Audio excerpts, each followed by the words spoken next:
Si los de la guerra fueron tiempos duros para todos, aún más lo fueron para los niños. Testigos mudos de la barbarie de las bombas, de la ausencia del padre y la muerte de los hermanos por causas injustas en general e injustificadas en particular para los más pequeños.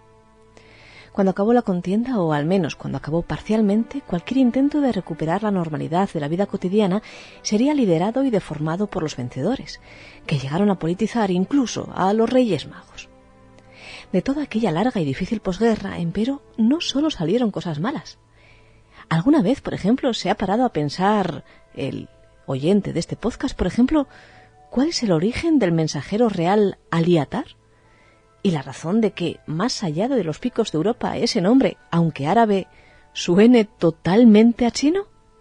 Acompáñenme, que se lo voy a explicar. Habría que empezar contando, por ejemplo, cómo se las apañaron los monarcas para entrar en un país en el que aún sonaba el estallido de las bombas, comenzando por un norte recién derrotado a favor de los sublevados en el otoño de 1938. Fue difícil, claro, la postura de sus majestades en enero de 1939, sobremanera cuando quienes pasaron a organizar las cabalgatas eran las organizaciones juveniles que un par de años más tarde se integrarían en el Frente de Juventudes y que eran, por tanto, asociaciones evidentemente politizadas. Y así, con política de por medio, ¿y de qué manera? Lo transmitieron los periódicos cuando finalmente los Reyes Magos consiguieron cruzar el mar desde Ceuta, corresponsal mediante, en barco. O eso fue lo que dijeron los organizadores, que los reyes llegarían a Gijón en barco, protegidos por varios contratorpederos, dicen, de la gloriosa Escuadra Nacional, que nos envió el Generalísimo para que nos diesen escolta. Aunque, en realidad, el público de a pie, los gijoneses de a pie, solo los vieron llegar en coche, y sin camellos, claro.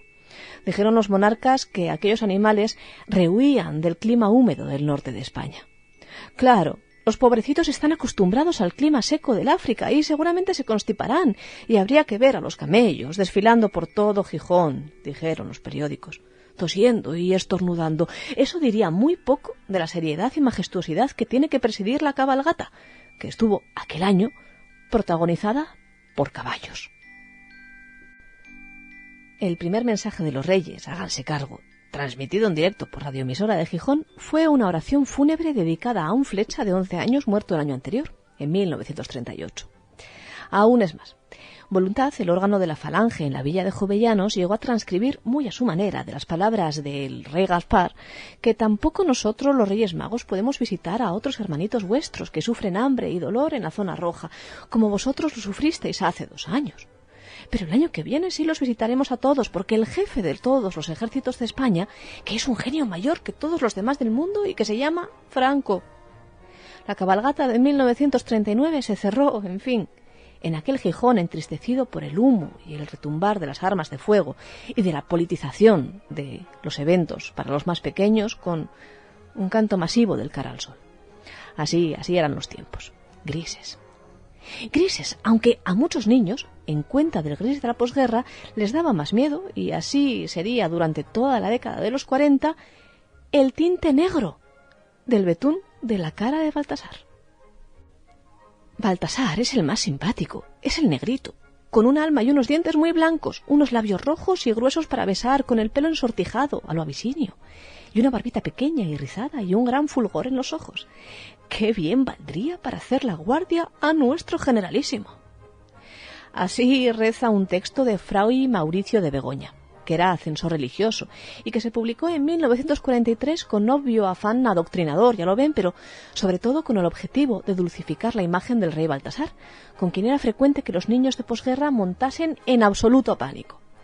Corría el rumor de que era el rey negro, solo por serlo, quien dejaba el negro carbón en las casas de los niños, y de ahí, claro, su impopularidad. En los mismos años en los que Antonio Machín publicó por vez primera Angelitos Negros, los periódicos asturianos defendían la bondad de Baltasar, de quien, a pesar de su color, no deben asustarse de él los niños, puesto que lo único que interesa es el color del alma y no el color de la piel. No había, así, lugar a la preocupación. El alma de los niños es pura y tolerante, y poco hizo falta para que aquellos niños de la posguerra volviesen a confiar, ahora que las cabalgatas habían venido para quedarse, en el rey negro. Quienes sí lo eliminarían muchas veces de la ecuación, a él y a sus otros dos compañeros, el europeo y el asiático, serían más bien los nuevos tiempos. Y dos personajes nuevos que, surgidos el uno en Gijón y el otro en Oviedo, competirían durante años entre sí, hasta que uno se impuso sobre su contrario, Aliatar y Abdelaziz. En términos historiográficos se considera, a grandes rasgos, el año 1954 como el final de la posguerra, porque aquel fue el año en el que la renta per cápita del país subió, por fin, a niveles mayores que el anterior al inicio de la Guerra Civil. En el 52 se habían acabado las cartillas de racionamiento y poco antes recibimos a los americanos con alegría, como decía la canción. En fin, en la década de los 50 España comenzó a salir lenta y engañosamente, pero sin pausa, del profundo agujero de la posguerra. Hubo muchas consecuencias de ello y las cabalgatas de Reyes también lo fueron. La primera gran cabalgata de Gijón, por ejemplo, se celebró, con abundante publicidad de por medio todavía, en el año 1950. Después de tantos años de carestía, aquel primer año más liviano económicamente, se decidió crear una cabalgata grandiosa, que fuera superando al ritmo de la economía del país con cada año que pasase la anterior. Para ello era necesario contar con profusión de voluntarios, efectos visuales, carrozas, claro, y nuevos personajes que alargasen la cabalgata, al tiempo que, por fin, el dinero podía pagar. Y si suplían a los reyes, que eran 3, en la recepción de las cartas, pues mejor que mejor. En Gijón, aquel año, nació el primer mensajero real de Asturias. Se llamó Abdelaziz, como el Walí de Al-Ándalus, en unos tiempos en los que el peso de la educación en historia recaía pesadamente, y como recordarán aquellos a los que les haya tocado vivirlo en primera persona, en listas soporíferas de reyes godos, cuentos árabes y reconquistas mitificadísimas. Aquel primer compañero asturiano de los Reyes Magos era una de tantas adhesiones que por la época sirvieron para enriquecer las cabalgatas de toda España, sin que hubiera nada en el mito original de los Reyes Magos que justificase la presencia de aquel príncipe Abdelaziz. Así lo escribe erróneamente el periódico Voluntad del 6 de enero de 1950, montado en un brioso caballo blanco, dicen, para contrastar con el color negro de su piel, de la piel de Abdelaziz, justo antes de la entrada de Melchor, Gaspar y Baltasar en sus respectivas carrozas. No había nada en la leyenda sobre Abdelaziz, no, pero en el mundo de la magia, ya lo saben, todo es posible. Tanto que en pocos años la moda de que cada ciudad tuviera su propio mensajero real llegó a límites un tanto confusos. A finales de los años 50 y durante un mes, Abdelaziz tuvo su página propia en el periódico Voluntad, que aprovechaba para responder las cartas que le remitían los niños. No había problemas con los niños, que no habiendo salido de Gijón en su vida, pues solo conocieron la existencia de Abdelaziz como mensajero real, cartero y embajador de los reyes. Pero claro, sí con aquellos que supieran que en otras ciudades el nombre del personaje e incluso su aspecto variaba. En Oviedo, por ejemplo, un avezado periodista había invitado a venir a Aliatar, al uso y semejanza de cierto caudillo hispano-musulmán del siglo XV, y hubo quien reparó en ello. En el Voluntad del 20 de diciembre de 1959, un inquisitivo niño llamado Luis Enrique Valledor, natural de Oviedo, se da cuenta del error, y Abdelaziz sale del paso como buenamente puede. «Mi querido amiguito», dice Abdelaziz, «yo soy el príncipe que viene a Gijón, pues a Oviedo llega mi hermano Aliatar. Pero como vivimos juntos y nos llevamos muy bien, me dijo te contestara en su nombre». Vaya, lo que hoy en día se diría que son convivientes.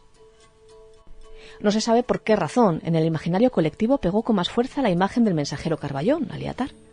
A pesar de que en los años 60 Abdelaziz seguía siendo el mensajero oficial de los reyes en la villa de Jovellanos, cada vez más niños lo llamaban Aliatar.